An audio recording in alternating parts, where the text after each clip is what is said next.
Is this a street rod here at Minnesota is Rust? What we have here today is a primer black Model A Coupe. 1929, 1931, somewhere around there. It's had some changes, had some adjustments, so it's a little bit hard to tell exactly what we're looking at. Maybe your pre-war Ford eyes are better than mine. Comment below. So, in the previous episode of Is This a Street Rod, we talked about how, for this conversation, we're going to focus on that kind of second definition of street rod, that newer definition of street rod. Going back to the beginning, a street rod was differentiated from a hot rod, where a hot rod was primarily for old, just go fast stuff, drag race stuff, land speed stuff, back when like Hot Rod Magazine was first born in the 40s. Here, a street rod now is interpreted by most people as a classic modified car with some sort of modern amenities to make it easier to drive, better to drive, handle better, etc.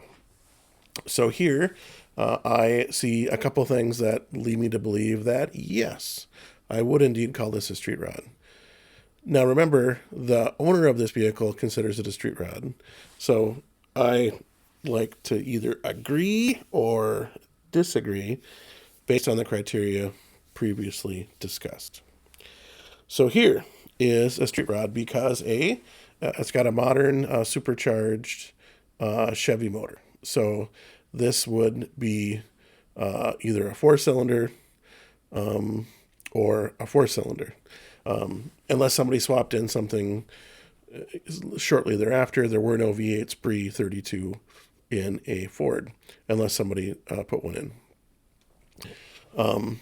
Secondly, I can see independent front suspension tucked in under the fenders there, the front fenders.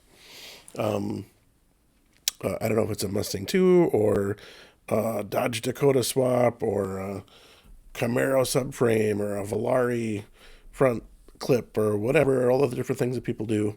That clearly is independent front, which should allow it to handle better, stop better, steer better.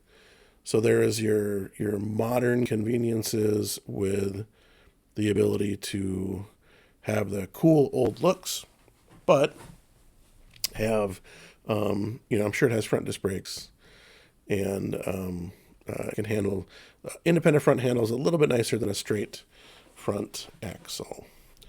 I see modern wheels on it, which wouldn't necessarily exclude or include it in the street rod category, but looks like bigs and littles. Some kind of chrome looking torque thrusts on there. And then, of course, the blower, dual carb, all that stuff makes a little more power than what a original Banger four-cylinder or even a modified Lincoln flathead in there would.